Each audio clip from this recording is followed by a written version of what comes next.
selalu ingin memutar sebuah rekaman sebagai bukti yang dia punya. Dan sedangkan hakim menjelaskan bahwa itu ada kesempatan. Itu kalau boleh dijelaskan, memang seharusnya tuh rekaman bisa di setelah saat itu juga atau nanti ada saatnya, Pak?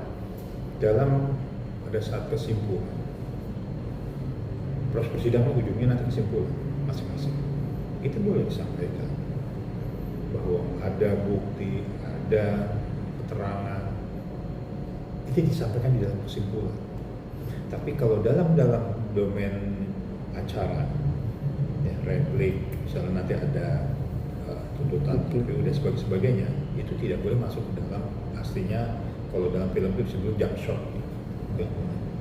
Artinya apa? Persidangan ini kan mempunyai aturan. Nah, ketika sudah selesai dalam proses kesimpulan disampaikan di situ, dibacakan.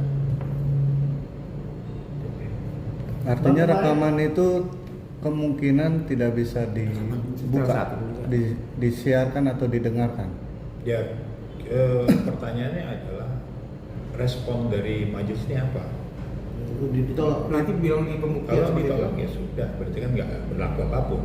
Tetapi kalau nanti bilang bahwa nanti pada saatnya, berarti akan diberi waktu, diberikan tempat untuk dibuka. Oke. Kemarin kan sempat artinya hakim menyarankan untuk laporkan ke pihak berwajib KPK. Nah, akhirnya kita sudah melaporkan nih ke KPK terkait dugaan suap antara pihak pelapor sama jaksa dan hakim. Nah, Abang melihatnya seperti apa ketika ini kita sudah melaporkan ke KPK dugaan itu gimana? Semua itu punya aturan undang-undang. Ada peraturan pemerintah nggak sih tentang mengatur tata cara orang pelayanan masyarakat melaporkan ke KPK? Ada. Jadi orang tuh ngomong harus berdasarkan peraturan, tidak asal ngomong aja. Di dalam peraturan pemerintah nomor 43 tahun 2018, bagaimana tata cara orang masyarakat mengadu kepada KPK? Apa itu? Pertama, identitas pihak yang melaporkan. Kedua, apa yang dilaporkan secara hukum?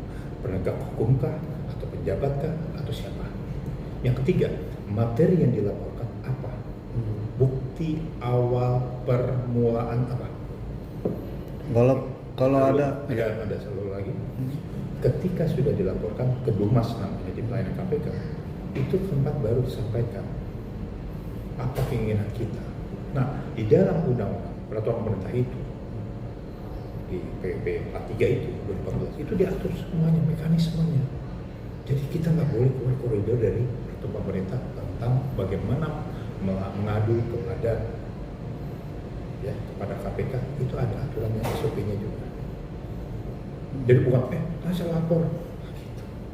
Karena itu nanti ada tim bagian biro yang khusus untuk mengadu masyarakat, diolah, dimatangkan, baru nanti tahap apa? Penyelidikan. Baru penyidikan. Begitu. Bang, dalam hal ini kan dugaan suap penegak hukum yang berarti apakah Nikita yang harus melaporkan secara langsung atau orang lain juga bisa Bang melaporkan dugaan suap ini? Yang korban. Yang melaporkan harus korban. Masyarakat nggak bisa mewakili. Ya, masyarakat boleh mewakili apabila masyarakat sifatnya mengetahui, melihat, mendengar, mengetahui, dan faktanya jelas ada. Tidak bisa sifat korupsi itu masyarakat pun boleh melaporkan. Tetapi ada jenjang-jenjangnya juga. Masyarakatnya siapa? Makanya itu diolah dulu. Apakah ini laporannya bertenden apa, tendensinya apa, hanya menjatuhkan, hanya fitnah. Tapi kalau ada barbuk, fakta, istilah hukum, sebenarnya. Bang, terkait barang bukti yang diserahkan kan berupa flash disk ya. Rekaman. Apakah itu bisa menjadi salah satu barang bukti? Memangnya ada berapa alat bukti sih yang bisa disahkan? Jadi alat bukti itu kan kalau dalam PPK itu selain tadi kan saya ingat isi form dulu yang paling penting, melaporkan dari lintas pihak. Kedua apa yang dilaporkan, ada formnya juga. Pengaduan itu ada form. Kalau buktinya itu berupa Itu suara, bukti itu nanti setelah dikelola hasilnya baru dipanggil. Jadi laporan dulu, saya merasa bahwa ada bukti ini kan disampaikan di dalam form gitu, ada formnya sendiri di KPK. Nanti isinya apa, ada flash disk, ada baru ditempel, disampaikan, dilengkapkan. Mas, kalau buktinya hanya berupa suara aja itu kuat gak Mas? Dalam flash itu suara nih, nah itu mau dibeberkan, nah itu kuat gak? Saya belum bisa memverifikasi karena saya bukan orang KPK ya. Enggak kan, biasanya kan harus video gitu, tapi yang suara tok gitu kan banyak orang bilang ini kan zamannya AI gitu. Iya, kalau di dalam alat pembuktian peradilan itu video itu bisa, itu suara. Oh. Coba bukti, pembuktian itu kan selain persangkaan, dokumen, ahli, keyakinan. Ini bukti pidana ya, gitu ya. Kita bicara pidana, ada bukti-bukti tulisan. Nah, bukti sadap itu sebagai adalah penambah alat bukti. Ketika orang menyadap, itu bukan berarti yang menyadap kan tadi ya penegak hukum, ya, polisian, kejaksaan, KPK dan sebagainya. Tetapi bukti itu hanya penambah alat bukti sebagai bukti keterangan saksi. Oke, Bang.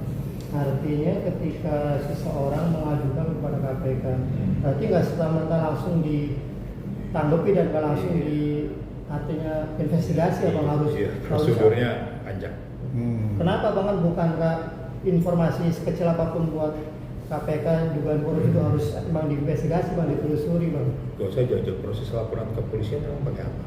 Laporan dulu, ya kan? SPK, betul ya? Proses klarifikasi, proses penyelidikan, oleh KPK. Tapi kan KPK punya alat yang canggih, artinya dia bisa tuh menjangkau orang Silakan ada dengan sadar. Iya, bukan masalah canggihnya, tetapi yang namanya laporan korupsi, laporan adanya gratifikasi, laporan ada penyalahgunaan kewenangan, itu harus ada laporan dulu dengan fakta dan peristiwa. Faktanya apa, peristiwa, lalu diolah, lalu baru akan menjadi suspek. Nanti KPK bekerja berdasarkan laporan dan bukan karena emang tugas dia memberantas korupsi, Bang. Iya, artinya laporan atau tidak laporan adalah fakta, tugasnya kan adalah pertama juga mendengar informasi dulu kan. Kalau nggak ada informasi nggak mungkin kan, lalu mengklarifikasi benar nggak ada di sana kan gitu. Bukan serta merta dia langsung laporan, ini ada bukti, ini bukti. Laporan KPK itu banyak sih media ribuan. Nah, informasi kan sekarang udah luas nih, artinya udah beredar terus viral juga di media sosial, di pemberitaan. Apakah dengan itu KPK akan memantau jalannya persidangan? Nah, itu mungkin salah satu atensi, bukan tidak mungkin. Artinya adalah karena ini sifatnya viral, sifatnya memang ada keresahan, nah ini menjadi atensi. Nah, kalau sudah atensi itu tugas kewenangan KPK, apakah dengan laporan itu nanti akan memverifikasi, lalu akan diikuti serta dengan barang bukti. Mas, artinya kesimpulannya apa, Mas? Harapan unik itu ada di Flash, berharap flash itu bisa ditampilkan. Artinya hal yang sia-sia apa enggak, Mas, menurut Mas?